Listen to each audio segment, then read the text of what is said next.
Dito tayo ngayon sa Ras Al Khaima Beach. Manood tayo ng mga namimingwit. Manood lang.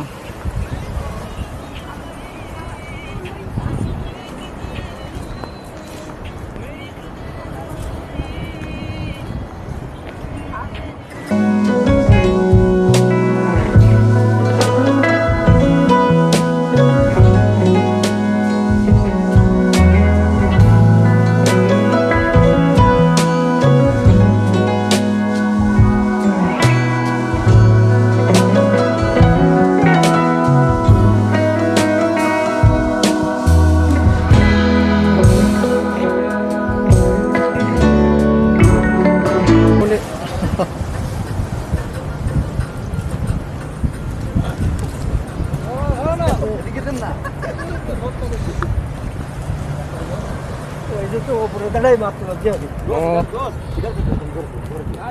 तो सही है, उधर तुम्हारा फंसता है।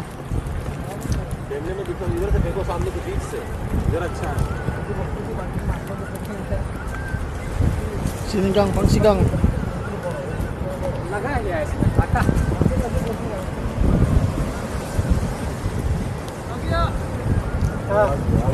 उठा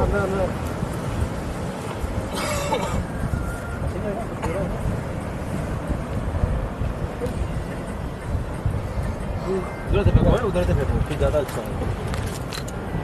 Berat mas ini. लो हो गया दोस्त। हो गया 5 4 5 Cik.